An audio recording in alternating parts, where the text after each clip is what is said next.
맛이 기본입니다. 맛이 본질이 돼야 돼요. 외식업은 대부분 실수하는 게 비용에 대한 관리를 어떻게 하시냐면 이거를 금액으로만 표기하세요. 신메뉴를 하는 거는 고객 이탈을 방지하기 위해서입니다.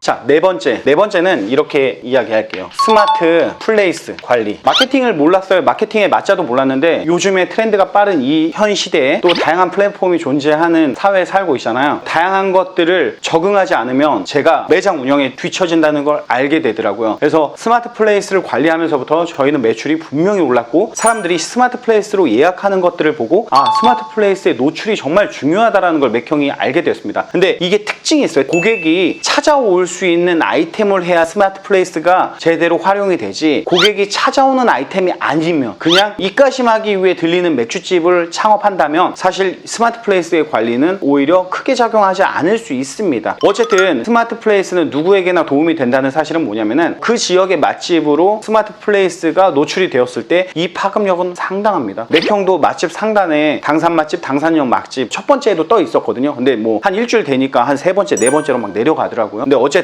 그걸 인위적으로 노력을 하는 게 아니라 꾸준히 항상 마케팅은 쌓여야 됩니다. 정보의 바다 안에 우리가 계속 무언가를 쌓아 놓아야 됩니다. 그래서 플레이스 관리할 때 중요한 거는 첫 번째 예약, 그리고 소통할 수 있는 톡톡, 그리고 가장 기본 정보를 아주 사진부터 영업 시간까지 상세하게 다 기재해야 됩니다. 이걸 봤을 때 고객은 신뢰를 하는 거죠. 여기 그래도 사람들이 많이 오는구나. 그리고 영수증 리뷰, 그리고 예약 리뷰를 꼭 작성하도록 유도하셔야 됩니다. 그러면은 블로그의 개수, 영수증 리뷰의 개수, 이런 것들이 같이 이렇게 화면에 표기가 되고 그것들을 계속 누르고 블로그를 통해서 찾았을 때 우리는 활성화가 됐다고 표현을 하는데, 활성화가 되면은 그 지역의 맛집이든 그 술집이든 내가 그 블로그에 걸었던 키워드, 그런 걸 통해서 계속 이렇게 상단으로 노출이 되기 시작합니다. 스마트 플레이스가. 그럼 지도가 보이고 가게를 찍어서 사람들이 예약을 하고 찾아오는 건데, 이 스마트 플레이스는 생각보다 영향력이 큽니다. 블로그를 이용하는 고객들이 있고, 인스타를 이용해서 목적에 의해서 찾아오는 손님들이 있고, 페이스북은 사람과 사람 사이의 관계, 소식에 대한 기능을 하는 거고, SNS 플랫폼마다 각자의 갖는 기능들이 다 다르기 때문에 어떤 걸 내가 마케팅할지에 따라서 그거를 다른 용도로 다양하게 활용하면 될 것 같습니다.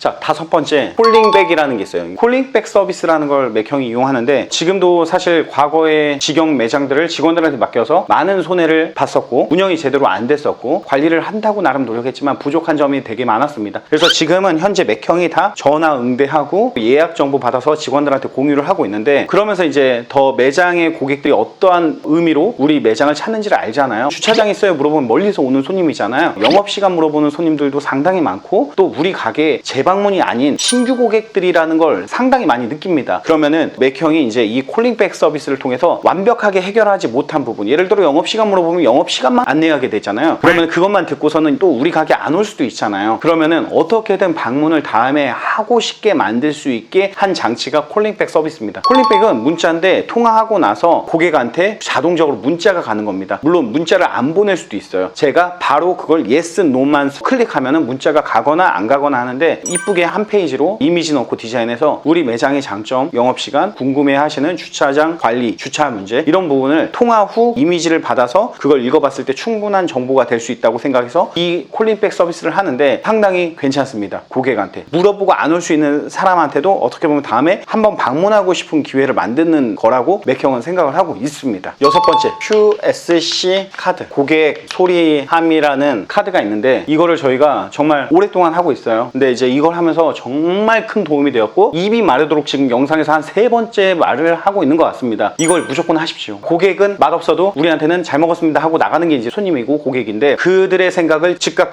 현장에서 기록받을 수 있다는 거. 굳이 서비스 안 줘도 됩니다. 그걸 원하고 적고 싶어 하는 손님들만 테이블에 비치해서 적게 하면 돼요. 그게 오히려 더 진실된 소리를 듣는 거죠. 근데 이제 최근에 질병에 관한 이슈 때문에 고객 소리함 카드에 키오스크를 터치하기 너무 불편해요, 이런 코멘트가 접수가 된 거예요. 근데 이분뿐만 아니라 많은 사람들이 그런 부분에 대해서 고민을 하고 있다는 것들을 캐치해서 바로 향균 필름을 주문해서 키오스크, 그리고 손님들이 터치할 수 있는 곳에 포인트 카드, 포스, 뭐 여러 곳에 향균 필름을 부착을 했습니다. 고객의 불편함을 경청하고 그거를 빠르게 우리가 매장에 적용한다면 그런 고객들의 컴플레인을 듣는 것 자체, 만족으로 전환하는 자체, 이게 이제 단골을 만드는 거고, 단골을 만들면 중요한 거는 내가 경기가 안 좋거나 이런 질병에 관한 이슈가 있거나 장마철처럼 폭우가 내리더라도 그 그 고정 고객은 우리 매장에 멀리서도 찾아오십니다. 그들이 안정적인 매출을 유지하고 일반적인 흐르는 유동인구에 있는 그런 뜨내기 소비자들이 채워주는 거죠. 그러면 매출은 좋은 매출이 꾸준히 나올 수 있다. 이렇게 또 말씀드리고 싶고 0.1, 0.1, 0.1이 더해져서 100이 되기 때문에 닦고 조이고 기름치는 작업을 매일 해야 됩니다. 예민해야 돼요. 장사는 특히 묻어나는 사람들은 장사 잘 안 됩니다. 그래서 이렇게 예민하게 관심 가지고 항상 소비자들이 한 번 먹었을 때 식사 체크 하는 것처럼 꾸준히 소비자들의 반응을 읽으려고 해야 돼요. 근데 또 장사를 못하고 잘 안 되는 분들은 주관적인 거죠. 쟤만 저렇다. 네 입맛이 그러니까 그렇지. 야, 다 맛있게 먹었는데 다 깨끗하게 먹었는데 왜 너만 그래? 또 이렇게 보는 자영업자들 사람들이 되게 많습니다. 다 내 맘 같지 않아요.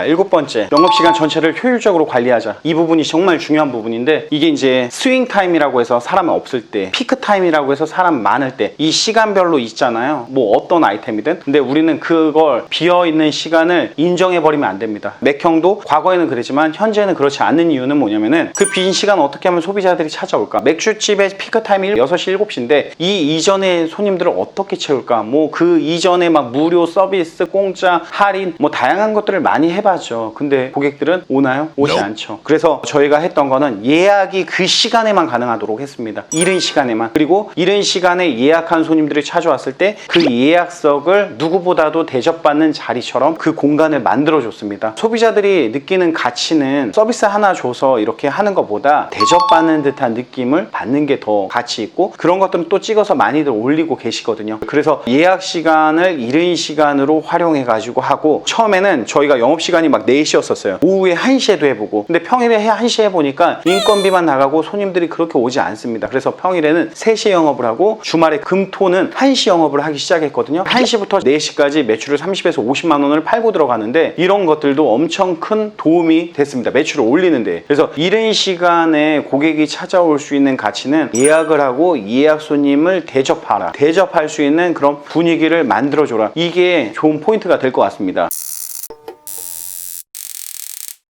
과거에 제가 안 됐던 이유는 차를 운전하고 직영 매장들을 이렇게 돌면은 간판 꺼진 곳들이 꽤 있었어요. 그럴 때마다 너무 화가 나서 잡들이 한 번씩 하는 거죠. 들어가서. 근데 이제 그게 그때뿐이죠. 또 근무자 손이 바뀌고 그 근무자가 나태해지면 그런 일들의 연속입니다. 그러면은 간판 키고 장사해도 잘 될까 말까 한 판국에 간판이 꺼진 상태로 영업을 한다라고 하면은 이 주인 입장에서 얼마나 속이 타들어갑니까? 그 친구들이 1시간 있으면 있는 대로 돈을 받지만 우리는 1시간 동안에 못 받는 간판이 껌껌해서 영업을 안 하는 줄 알고 못 받는 손님들이 상당히 많았을 거 아닙니까? 뭐 여기까지는 그렇다 쳐요. 근데 끝나고 여름 같을 때 에어컨을 켜두고 매장을 나갑니다. 그러면 그 더운 여름에 매장에 딱 올라오는데 계단부터 시원한 이 싸늘한 느낌이 드는 거죠. 이러면서 이제 심장 박동수가 빨라지고 막 그 살인의 추억이 생각이 들기도 하고 자영업자 분들 모두의 마음일 거라고 생각을 해요. 그래서 맥형은 지금 어떻게 하냐면 가장 기본적인 것부터 트레이닝을 시킵니다. 간판 끄고 키는 거 가장 기본이지만 가장 중요하죠. 무조건 카톡에 보고입니다. 이거는.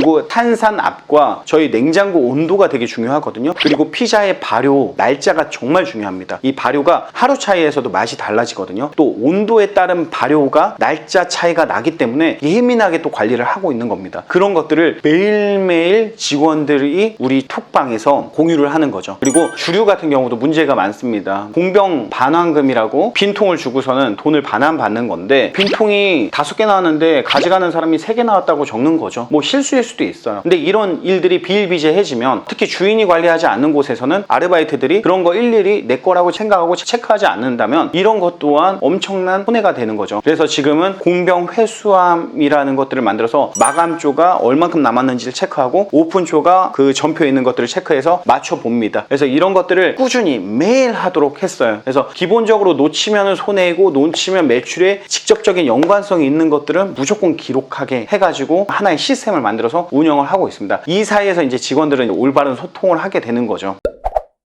자, 끝으로 이렇게 말씀드리고 싶어요. 좋은 브랜드는 처음부터 절대 만들어지는 게 아닙니다. 누가 어떻게 어떤 방식으로 어떠한 노력으로 운영하느냐에 따라서 좋은 브랜드가 될 수 있다고 생각을 합니다. 그래서 아무리 좋은 훌륭한 브랜드를 가지고 내가 운영을 해도 오는 사람만 웰컴하고 가는 사람만 인사하고 이런 식으로 하다 보면은 매출에도 그리고 오래 가는데도 한계가 있겠죠. 여러분들의 노력한 만큼 결과를 보상받을 수 있는 아주 솔직한 직업이라는 게 매력이라고 생각해서 맥형도 20년 동안 하면서 지금도 즐겁게 이렇게 외식업 하고 있으니까요. 오늘 영상 뭐 니 잘났네, 니네 가맹사업 홍보하는 거 아니야, 이렇게 또 색안경 끼고 보시는 분들 분명히 계실 거라고 생각합니다. 그렇다고 또 이런 이야기 또 안 하면은 양질의 정보가 또 없다고 생각할 수도 있고 여러 가지의 또 걱정을 하시니까, 그래서 어쨌든 여러분들이 좀 좋은 쪽으로 이쁘게 재밌게 그리고 유익하게 시청해 주셨으면 좋겠습니다. 지금까지 창업의 맥을 짚어준 맥형이었습니다. 빠이.